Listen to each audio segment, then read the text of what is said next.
Okey, di video kali ini saya akan memberikan satu information tentang bagaimana nak beli buku, bagaimana cara nak pilih buku yang bagus dan sesuai untuk tuan dan puan, ada panduan-panduan dia, dan di akhirnya nanti saya akan berikan bagaimanakah tuan dan puan boleh menang giveaway. Saya nak bagi kali ini kepada tuan dan puan yang menonton. Okey, ada panduan dia.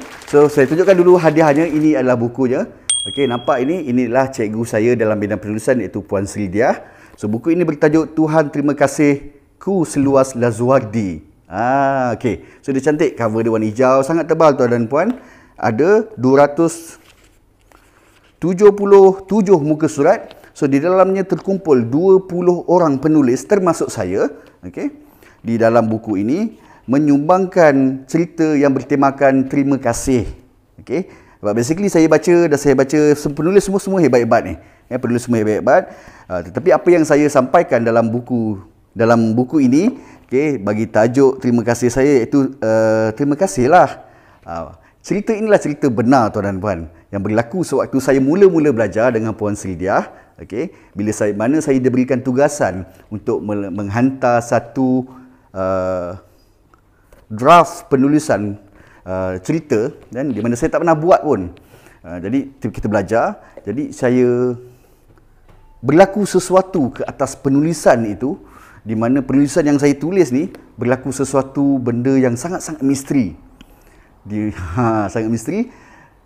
Sebab apa? Kena tengoklah, kena baca.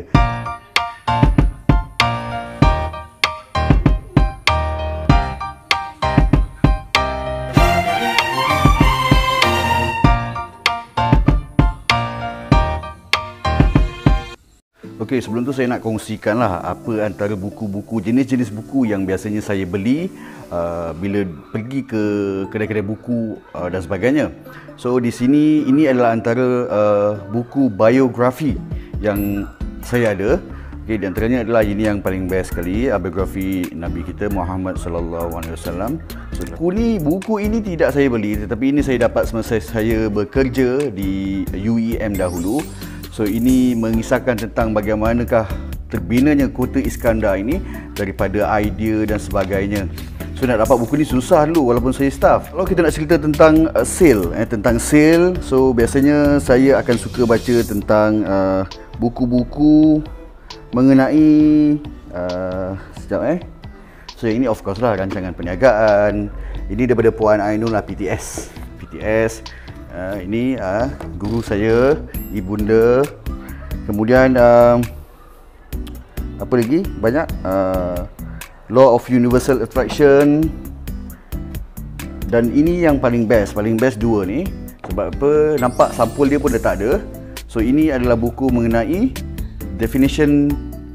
Definitive Book of Body Language daripada Alan and Barbara Pease. So buku ini dalam bahasa Inggeris lah. So, ada banyak tentang bagaimana kita mengkaji sifat manusia, mengkaji bahasa badan. Yang ini buku dalam bahasa Melayunya. Bila tuan dan puan nak pilih buku, bila nak beli buku kat mana-mana lah, tak kisahlah NPH ke, dekat Popular ke, dekat Padang Cemerlang Bookstore ke, kalau kat JB, atau di mana saja, pastinya kita akan masuk ke kawasan buku-buku yang kita minat. So, nombor satu, tuan dan puan perlu tahu apakah genre buku yang tuan dan puan mahu. Contohnya macam saya nak cari buku tentang influencer, macam mana nak mempengaruhi seseorang. So saya akan pergi ke bahagian yang berkaitan mungkin psikologi, mungkin tentang marketing dan sebagainya. Sebab di situlah buku-buku ini akan dapat ditemui. Keduanya, bila kita nak pilih buku, saya tidak akan mudah tertarik dengan cover. Saya susah nak tertarik dengan cover dia. Tetapi apa yang tertarik adalah berkenaan tajuk dia. Sebab apa, kadang-kadang cover ni nampak macam menarik, tetapi konten kat dalam dia tak bagus. So apa yang saya akan tengok mula-mula sekalinya adalah apakah tajuk dia dulu. So cover ni tak kisah warna apa ke, ada gambar orang ke sebagainya, saya akan tengok tajuk dahulu. So macam ini tajuk dia, How to Win Friends and Influence People. So ini tajuk yang sesuai kalau saya nak cari buku tentang bagaimana untuk menjadi seorang influencer. Bila kita nak beli buku, kita kena pastikan bahawa kita mencari suatu buku yang sesuai bahasa perantaranya untuk kita faham. Basically kalau macam saya tak kisah English ke Melayu ke. So dua-duanya saya akan try untuk baca beberapa muka surat untuk tengok adakah mudah untuk difahami, sebab kadang-kadang buku-buku yang macam ni dia ada terms dia yang kita susah nak faham. Jadi dia akan melambatkan proses. Boleh tengok kamus, tetapi bila melambatkan saya kena bawa satu buku dan kamus lagi, jadi susah. So kalau saya nak cari buku-buku yang berat sedikit, yang kandungannya berat macam buku ini, so saya akan cari buku yang edisi bahasa Melayu. So tak salah, tak malu pun kan. Lebih malu kalau kita tak baca buku langsung. Okay? So dalam buku ini saya beli buku ini, nombor satu saya tengok tajuk, nombor duanya saya tengok adakah dia dalam bahasa Melayu atau bahasa Inggeris. Okay? Kalau bahasa Inggeris, kita tengok cara penulisan, kontennya, bahasanya mudah untuk difahami, so boleh beli. Kalau nak lebih faham, sebab buku ini tajuk dia agak berat, saya memilih dalam edisi bahasa Melayu. Cara yang ketiganya adalah saya akan melihat siapakah penulisnya. Jadi orang yang dah biasa membaca buku, dia akan kenal penulis-penulis ini, ataupun dia kenal tokoh-tokoh yang memberikan sumbangan idea ke dalam buku yang mereka tulis. Jadi mudah untuk kita menilai. Tapi bagi orang yang tak biasa, yang tak pernah beli buku, so mula-mula dia boleh buat survey dulu dekat Google. Tengok dulu dekat Google, baca review dan sebagainya. Kadang-kadang dekat dalam internet dia akan tunjukkan dekat mana kita boleh dapat buku ini. Jadi kita boleh confirmkan dengan cashier, dengan promoter ke kedai buku tersebut sama ada buku ini ada dijual ataupun tidak. Jadi dalam buku ini, first dia dah nampak dah, nama Dale Carnegie ni memang sangat terkenal dalam bidang pemasaran, dalam bidang bisnes. So sebab itu dia letak besar-besar kat sini. Diorang dia letak kecil je. Macam ini David Brown. Okay, David Brown dia tulis kecil je. So ini dia letak besar-besar. Sebab apa? Nama Dale Carnegie ni dah ada value. Orang dah kenal. Jadi orang yang beli buku ini, dia akan tahu Dale Carnegie ni siapa. Apa juga buku yang dikeluarkan oleh Dale Carnegie, orang akan belinya. Sekarang tibalah masa untuk kita bedah siasat buku yang kita nak beli bila kita sampai dekat kedai buku. So bila kita dapat satu buku, kita datang ambil satu buku, so kita akan tengok kadang-kadang buku ini dia ada contoh yang tidak berbalut. Kalau yang berbalut tu, kita mungkin boleh baca dia punya belakang ni, apa rumusan tentang buku ini, so kita boleh dapat. So basically saya akan tak beli dululah kalau buku yang ada sampul. Kalau saya belum sempat untuk cari review daripada internet dan sebagainya, saya tak beli. Kalau bukunya tidak berbalut, so saya akan try untuk tengok. Nombor satu, saya akan tengok daripada segi isi kandungan. Okay? So saya akan tengok sekali imbas isi kandungan, dan saya akan tengok satu tajuk yang memang sangat menarik bagi saya. Okay? Dan kemudiannya saya akan pergi ke muka surat itu untuk baca. Sebenarnya apa yang saya baca adalah bukanlah daripada segi isinya saja. Saya akan baca daripada segi bagaimana susunan ayat, adakah saya mudah faham dengan ayat yang diberikan, kemudian apakah pengisian dia, dan bagaimana susunan dia. Jadi bila kita nampak ada contoh, ada jalan kerja, ada penerangan, jadi ia lebih mudah. Itu bagi saya. Bagi saya.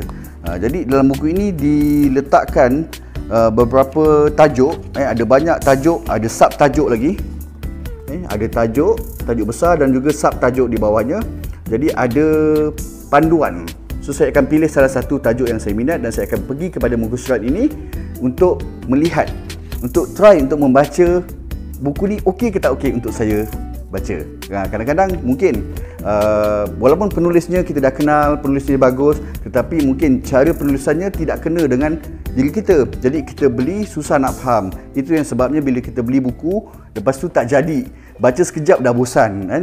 Jadi biasanya kalau buku macam ni dia ada tebal 279 muka, 281 muka surat, saya boleh habis baca dalam masa 1-2 hari je. 1-2 hari non-stop saya akan baca. Dan buku ini bila dia menarik, kita akan baca berulang kali.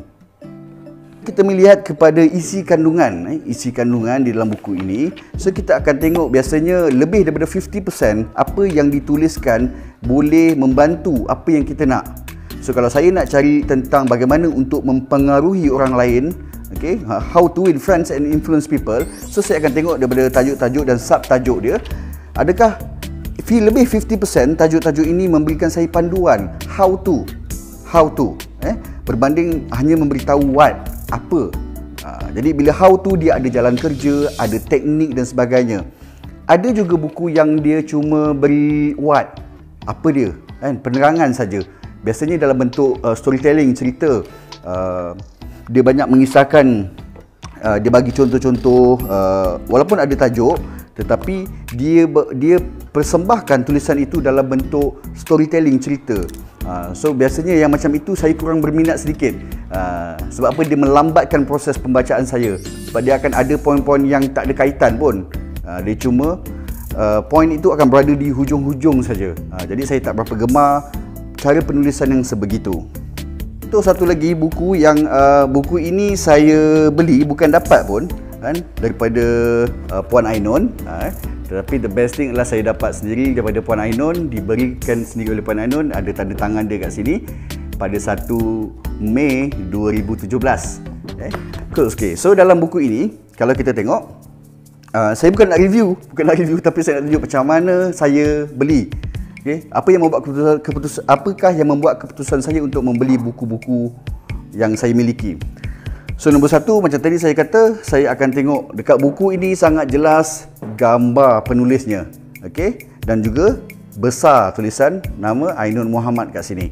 So jadi nama Puan Ainun memang dah terkenal dalam industri bisnes, okey. Jadi buku ini sangat berpengaruh sebab yang ditulis oleh orang yang berpengaruh kat sini. Kemudiannya saya akan tengok tajuk lah, memulakan bisnes sendiri, okey. Walaupun saya tahu saya banyak berikan tips dan sebagainya, tetapi why don't untuk kita tambah pengetahuan lagi, okey. So jadi apa yang menariknya, bila saya buka saja buku ini, nombor satu saya suka tengok dia tebal, okey. Bila tebal bermakna banyak input kat dalamnya. Kemudiannya cara dipersembahkan, ada infografik, okey, infografik. Kemudiannya ada tajuk yang tertentu, ada penerangan lagi, kan, dia dah tulis kat sini. Penulis dah tulis kat sini, ada penerangan lagi di sebelahnya, okey. Dan lagi mudah kita nak tengok, dia ada colourful, dia very colourful, so kita tak bosan untuk baca. Dan saya nak berikan sebuah buku ini beserta wang tunai RM20 kepada tuan dan puan yang mengikut kaedah ini. Nombor satu, kena tekan butang subscribe di channel YouTube saya dan ikon loceng. Nombor dua, kena tonton video ini sampai habis. Yang ketiganya adalah tuan dan puan perlu komen di bahagian bawah kenapa tuan dan puan nak sangat hadiah ini. Hadiah ini buku, sebuah buku dan juga wang tunai RM20. Kita akan post bagi kat tuan dan puan, wang tunai kita akan buat transfer lah. Kenapa nak sangat hadiah ni? So komen dekat bahagian bawah channel YouTube saya dan nanti kita akan pilih berdasarkan komen yang paling menarik, yang memikat hati saya. Bagilah kata-kata yang membudik saya, mencintai saya. Oh jangan mencintai saya, yang membudik saya, yang apa-apalah sebab, okey. So satu orang yang terpilih, saya akan berikan buku ini beserta wang tunai RM20 dan tarikh tutup untuk penyertaan ini adalah pada hari Selasa ini.